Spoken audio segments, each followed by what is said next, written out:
Les États-Unis ont les yeux et les satellites rivés sur la situation militaire en Ukraine depuis novembre. Le président américain Joe Biden a clairement indiqué à de nombreuses reprises que l'armée américaine ne serait pas directement impliquée dans les combats contre la Russie.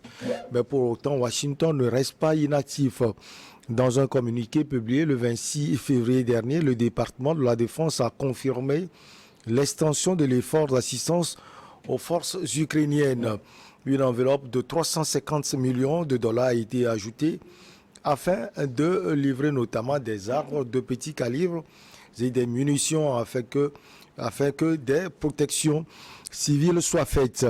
Notre invité est lui, Magoula Kemayou. Nous allons donc parler de l'Ukraine. Alors, en face, on a la réaction de la Russie, le soutien des États-Unis et de l'OTAN risque d'entraver les conséquences catastrophiques. Ce sont les propos des responsables russes. Le Magoula Kemayou, bonjour, vous allez bien? Bonjour. Alors, est-ce qu'on peut toujours parler de guerre ou bien d'opération spéciale? C'est une opération spéciale qui se fait avec des armes, donc c'est une guerre. On ne peut pas jouer avec les mots. Ouais. Si on veut, on peut s'amuser à dire que c'est une opération spéciale, mais le fait est que on est sur un front de guerre où des soldats interviennent des deux côtés et qui fait des victimes, à la fois humaines et matérielles. Il y a une guerre très clairement qui a lieu en Ukraine. Alors, est-ce qu'on peut dire aussi que le président russe, Poutine, ne s'est pas préparé forcément à l'allure qu'on voit aujourd'hui? Non, je crois qu'on ne devrait pas regarder le conflit de cette façon. Moi, la manière dont je regarde le conflit, c'est tout ce que cela nous dit sur l'échec de l'Organisation des Nations Unies.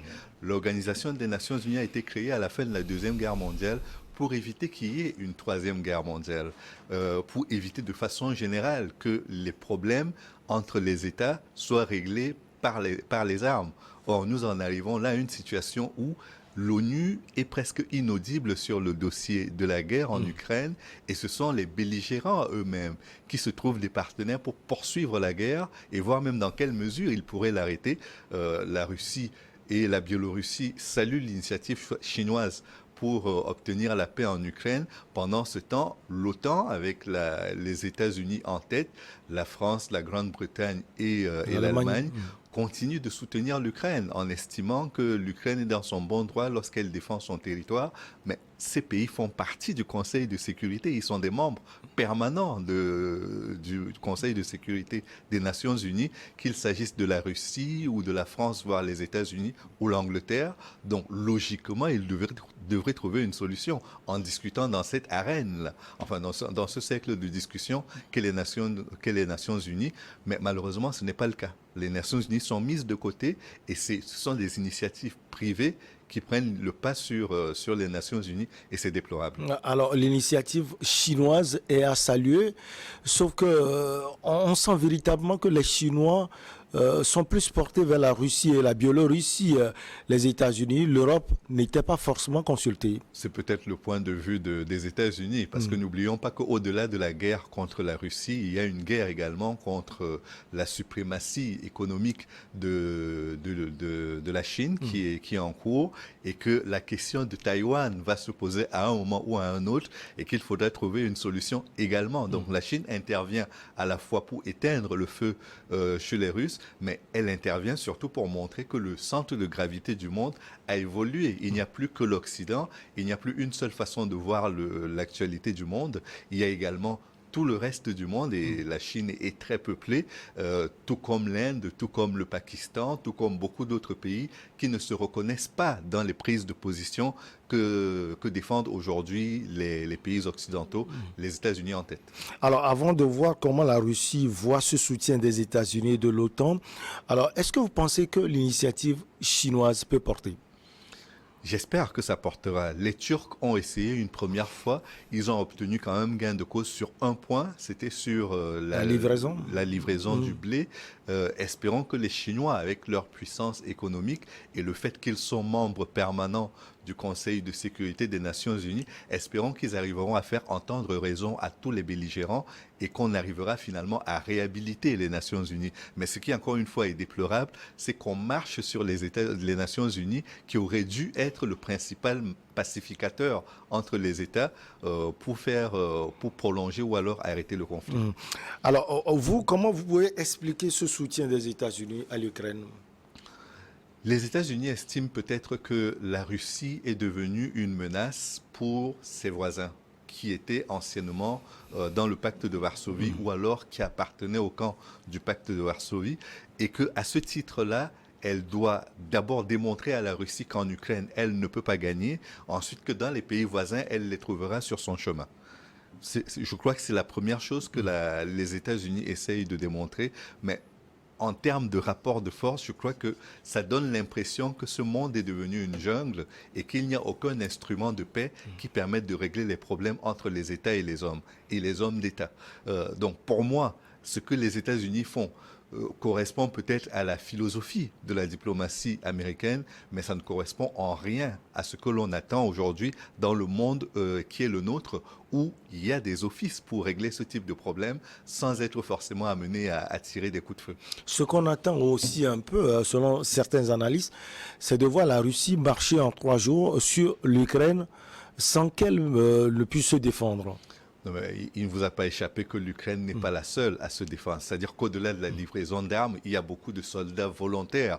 Et quand je dis volontaire, je le mets entre guillemets parce que vous ne pouvez pas être volontaire et aller dans un pays comme celui-là combattre sans qu'on vous ait laissé y aller.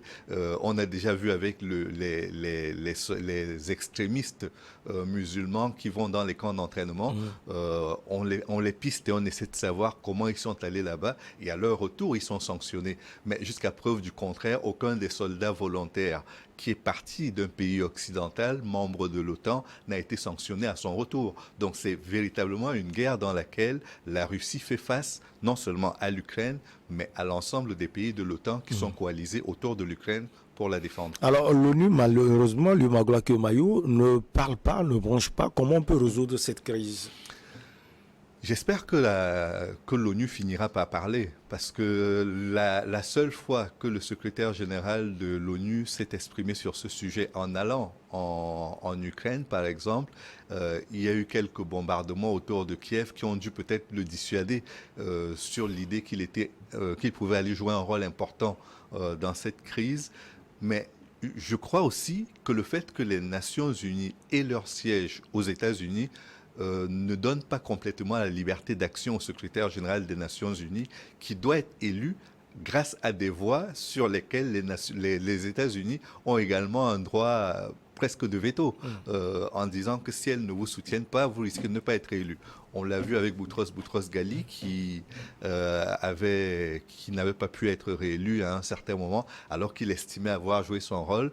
Il n'a pas pu être soutenu. Le Coréen qui est venu prendre la succession, il a été élu avec les voix des Américains, avec le soutien très actif des Américains. Kofi Annan, à un certain moment. Non, ce que je veux dire, c'est que le fait que la diplomatie internationale soit logée aux États-Unis et que les États-Unis puissent délivrer les visas aux délégations pour venir et qu'elles soient également capables de faire pression sur les candidats pour leur élection ou pour que leur élection n'ait pas lieu, cela, de mon point de vue, rend l'ONU un peu dépendante de la diplomatie des Nations Unies, des États-Unis, et ce n'est pas normal. On devrait réfléchir peut-être à un certain moment à délocaliser ce siège vers d'autres contrées afin de donner un peu plus de liberté et de ton et d'action au secrétaire général des Nations Unies. Alors, quand la Russie parle de conséquences catastrophiques, elle veut parler de quoi concrètement ? Beaucoup y voient la menace nucléaire, la capacité d'utiliser l'arme nucléaire aujourd'hui pour la dissuasion, même si ce n'est pas pour frapper comme à Hiroshima et Nagasaki au Japon lors de la Deuxième Guerre mondiale. Il y a une capacité de nuisance que la Russie a à travers l'arme atomique et que beaucoup redoutent quand elle parle ainsi. Alors, si la Russie l'utilise, l'autre côté aussi peut l'utiliser, c'est possible ? L'autre côté, l'Ukraine n'a pas d'armes atomiques. Donc, l'autre côté, ce sont forcément les États-Unis ou les autres puissances européennes qui disposent de l'arme atomique, c'est-à-dire la France ou l'Angleterre. Alors, elles peuvent aussi l'utiliser pour aider l'Ukraine. Et Oui. ça va devenir compliqué. Si elle commence à l'utiliser, très clairement, on aura basculé dans une troisième guerre mondiale. On ne peut pas le faire sans qu'il y ait de conséquences. Et je pense qu'aucun des belligérants, que ce soit la Russie ou les États-Unis, la France, ne vont dans ce sens-là. D'ailleurs, il a été dit que lors de la rencontre entre le président français Emmanuel Macron, le chancelier Olaf Scholz d'Allemagne et le président ukrainien avait été encouragé à aller vers soit un dialogue, soit vers la fixation d'un cap qui permettrait de savoir à quel moment il pourrait commencer à ouvrir les négociations ou à arrêter la guerre. Alors, c'est à lui d'ouvrir les négociations ou bien c'est au président Poutine, selon vous? Il faut être deux pour négocier. Si vous négociez tout seul, ça n'aboutira à rien. Donc, je pense que les deux doivent trouver un momentum pour arrêter la guerre et commencer à discuter de paix et du tracé des frontières. Les deux rencontres qui avaient précédé la guerre, les accords de Minsk 1 et Minsk 2, n'ont pas débouché sur quelque chose de concret. Donc je crains que même si les deux se remettent à table, qu'il y ait encore cette espèce de dialogue de sourds qui va avoir lieu entre la Russie et l'Ukraine, sachant que le bloc occidental autour des États-Unis a très clairement pris position pour l'Ukraine et que tout ce qui se passera, même en cas de non-respect des accords par l'Ukraine, comme cela fut le cas lors de la signature des accords de Minsk, même en cas de non-respect des accords par l'Ukraine continuera de bénéficier du soutien et des États-Unis et de l'Angleterre, de la France et de l'Allemagne. Alors, selon vous, qui peut avoir le courage de prendre le téléphone et d'appeler l'autre? Je ne sais pas. Aujourd'hui, il y a beaucoup de gens qui essaient de négocier pour qu'il en soit ainsi. La Turquie a proposé sa médiation. On a parlé de l'Israël également. Israël est en train de proposer. Espérons que les médiations vont se multiplier et que parmi elles, on finira par comprendre que la guerre qui a été lancée fait beaucoup de dommages collatéraux à l'extérieur et fait également des dommages pour les pays qui sont concernés. Très clairement, tout le monde sait que personne ne sortira vainqueur de cette guerre, ni la Russie, ni l'Ukraine. Alors il faut trouver un moment pour mettre fin à cette guerre fratricide, parce que ce soit l'Ukraine ou la Russie, elles ont la même origine. Ce sont deux pays frères, ce sont deux pays voisins. Et donc, on ne va pas les dégager, on ne va pas les séparer et créer un nouveau pays entre les deux pour faire la paix. Il faudra qu'ils trouvent le moyen de revivre en paix entre voisins. Et ça, c'est à leurs dirigeants de trouver une solution. Peut-être que les dirigeants actuels ne le feront pas, mais il faudra un moment dans l'histoire qu'ils se retrouvent et qu'ils se reparlent normalement. Alors, ils sont en pleine guerre, mais on pouvait également l'éviter, l'Umagola Kemayou. On aurait pu éviter la guerre si, dès le départ, les premières déclarations de Vladimir Zelensky, qui disait qu'il ne respecterait pas les accords de Minsk, avaient été dénoncées. Et que ceux qui l'ont soutenu, c'est-à-dire la France, l'Angleterre et l'Allemagne, dans un premier temps, avant même le soutien militaire des États-Unis, s'ils l'avaient encouragé à donner des gages que la façon dont... Parce que tout est parti quand même de la manière dont les minorités russes sont traitées en Ukraine. L'Ukraine a décrété qu'il y avait une seule langue officielle sur son territoire, qui est l'ukrainien, et elle a décidé que les minorités russes vivraient avec ça ou alors devront se soumettre. Puis il y a eu les soulèvements, il y a eu une espèce de guerre comme celle que l'on vit aujourd'hui dans les régions anglophones du Cameroun, et il fallait à ça trouver une solution pacifique. Quand des minorités françaises qui ne sont même pas originaires de nos pays sont menacées, comme en Côte d'Ivoire, lorsqu'il y avait eu la crise post-électorale, l'armée française envoie ses troupes pour rétablir l'ordre. C'est un peu ce que la Russie a fait en Ukraine également pour rétablir l'ordre et la paix dans les zones considérées comme des zones où il y a des minorités russes très importantes. Mais je veux dire, si on en arrive à une situation où en 2014, on décide que, OK, la Crimée a été reconquise par la Russie, ça faisait partie de son territoire avant d'être cédé à l'Ukraine, mais que sur le reste des territoires, il faudrait qu'on négocie pour trouver une manière de respecter les minorités qui y vivent, ça règle le problème. C'est parce qu'il n'a pas été réglé qu'il a pris une ampleur aujourd'hui qui en fait une zone de conflit où s'affrontent la Russie, l'Ukraine et les soutiens de ces deux pays. Alors, les autres États qui sont juste à côté de la Russie, qui étaient dans l'Union soviétique, aujourd'hui, quelle est leur psychologie? Elle est très clairement, c'est pas nouveau, hein. C'est-à-dire que qu'ils aient été dans l'Union soviétique ou pas, vous prenez la Finlande et la Suède, ils ont toujours redouté une attaque de la Russie. Ils se sont toujours dit, à un moment ou à un autre, la Russie va déborder de son territoire pour venir annexer le nôtre. Vous prenez les États, les pays baltes, c'est le même état d'esprit. Ce sont les derniers qui ont rejoint l'Union soviétique, ce sont les premiers qui sont partis une fois que l'Union soviétique a implosé. Après, vous prenez la Moldavie, la Roumanie et tous les autres. Ils craignent également que ce qui s'est passé en Ukraine se passe chez eux. Et donc, à ce titre-là, ils vont massivement frapper à la porte de l'OTAN pour en faire partie et bénéficier du parapluie militaire des États-Unis et de tous les pays membres de l'OTAN. Et c'est ce qu'ils font aujourd'hui, et ils sont soutenus par les États-Unis. Ils sont soutenus, mais ils n'entreront pas dans l'OTAN s'ils n'ont pas les moyens militaires pour faire les achats qu'impose l'appartenance à l'OTAN. Rappelez-vous quand le président des États-Unis disait que la contribution des États européens, et pas les plus pauvres, l'Angleterre, l'Allemagne et autres qui font partie de l'OTAN, n'atteignait pas 2% de leur budget.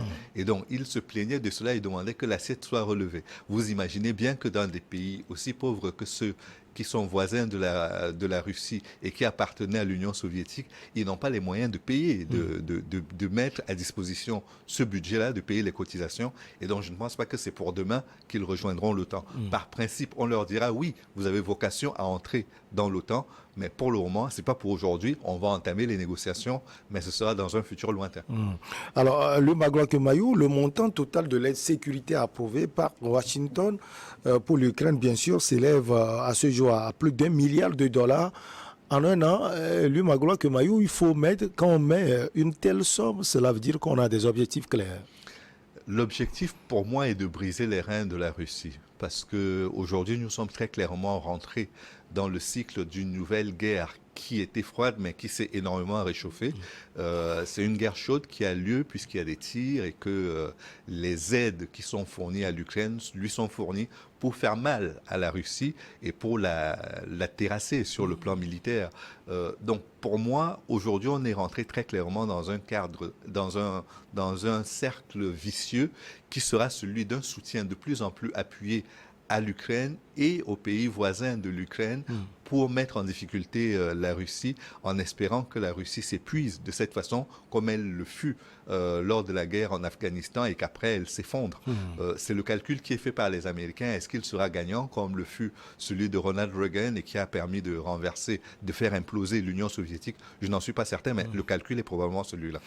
C'est toujours un plaisir de vous avoir sur ce plateau, le Magloire Kemayou. Merci à vous, vous êtes journaliste et écrivain. On va marquer la petite pause et derrière on reçoit l'invité du jour.